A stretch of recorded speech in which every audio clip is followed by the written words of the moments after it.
Hi dear friends, cultural creatives, and seekers everywhere. I'm Bruce Lipton, author of the best-selling books The Biology of Belief, Spontaneous Evolution, and The Honeymoon Effect. I'm here just to provide a quick insight into the nature of the COVID-19 disease that is spreading globally at this moment. In the news media, we're being hyped with a lot of information about the aggressive nature of this disease and specifically that it is a fatal disease. Well, I'm here to try to alleviate some of that issue because it's not really a true insight of what is going on. So before I start, very quickly, what I'd like to say is, what is a virus? Well, in the biology of belief, we define that a cell is actually an information processing mechanism. It's a chip, and it's got a hard drive in it. The nucleus has got programs from genes, and significance in the cell is like a computer. I say, so well, when looking and understanding the nature of the computer is simply this. There's a memory built into the computer that runs the program. But there's something also called a memory stick or a flash drive. And the memory stick is not a computer. It has no function other than it carries a memory. And when it plugs into the cell, the virus, or the memory stick in this case, puts its program into the computer. And the memory stick program can take over the function of this computer. So what is a virus? Well, the virus is the equivalent of this memory stick. It has no life, it has no metabolism, it's just a protein capsule containing genetic programs that when infecting your cell will take over the function of that cell and cause the replication of the virus. So, what's the issue with this year's coronavirus? And the answer is simply this. Every year we have a flu season, and every year a virus comes and we catch a cold, and there are symptoms that range every year in the flu from simple sniffles or sneezing to actual death. So every year 0.1% of the population in the United States is actually negatively affected by a flu to the extent that they will actually die. It's a very small population. And it's not a general population, it's a population that primarily consists of older people in nursing care and those people who have health compromising issues in their life that influence their immune system. So it's not the general population that goes to the lethal end of the flu. Most of the population just has symptoms that might be very simple through a respiratory issue. Well, why is this new virus such a problem? And the answer is this. In the annual flu viruses, these are the same viruses that come around every year and are altered from one year to the next by a slight mutation, which then makes them more infective than they were in a previous year. So the significance is conventional flu viruses have been running around in the human population for decades.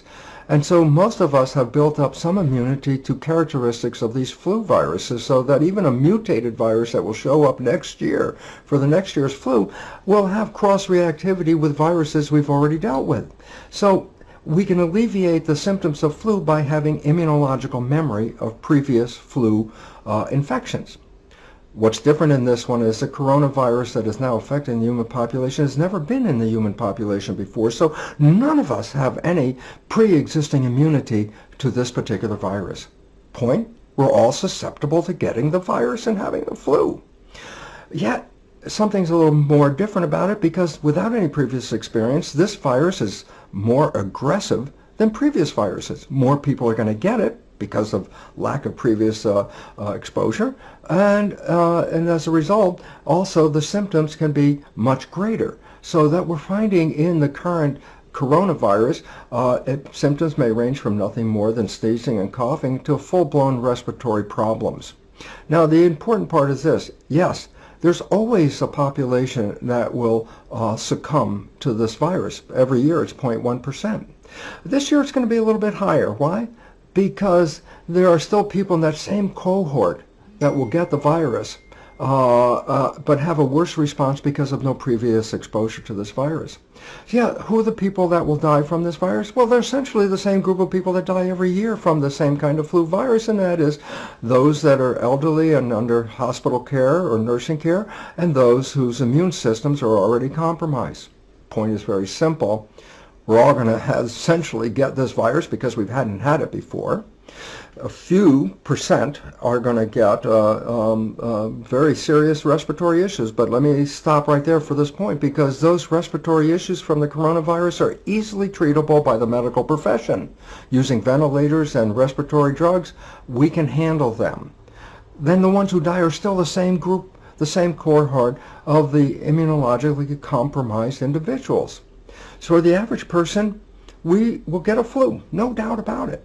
Will we die from that flu? Not if we take care of ourselves, no. So an important insight is this. While we all will be liable to getting the infection, the severity of that infection depends on the health of our immune system. So I said, well, what does that entail us to do? And I say, well, number one, take care of your health. Eat healthy, natural, organic foods to support your biology. Take vitamin supplements, and especially vitamin C, which is very effective in helping with infections.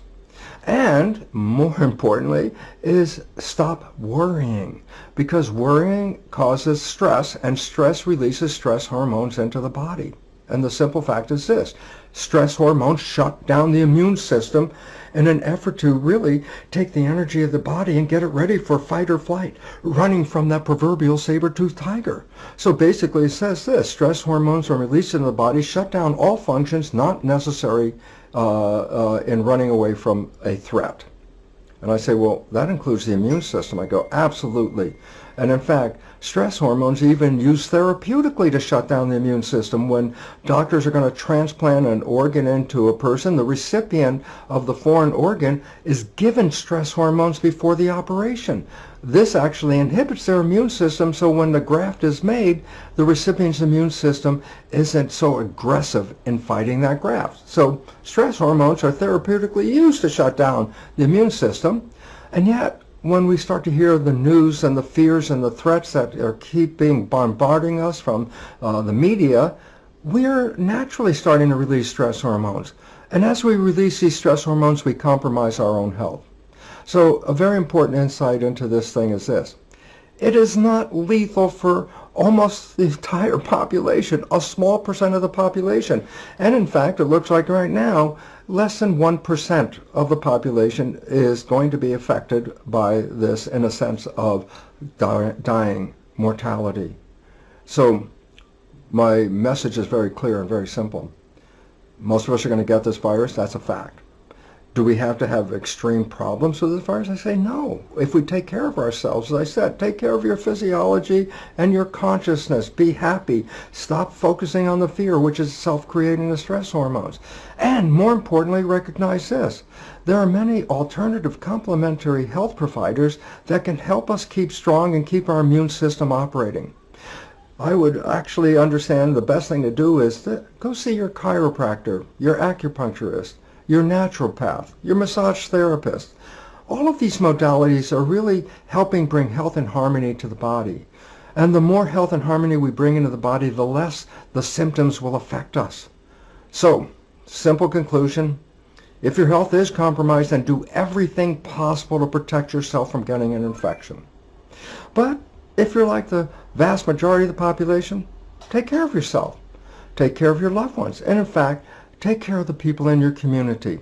Because what we're starting to recognize now is that health is not being supported by the government. Health will be supported by local community, which is part of our evolution. So if you're not working right now, good. Take care of yourself and see if you can help your neighbors. Because the more we help each other, the faster we will get through this. And the symptomology will be greatly reduced.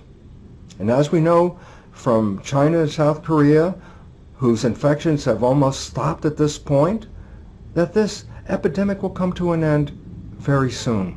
So, take care of yourself, take care of your health, see your complementary practitioner to ensure you're running really in best form of all, take care of your loved ones, take care of your community, and in the end, we will all get through this, and we'll all make it, and we'll see each other in a much healthier light in the very near future. Thank you.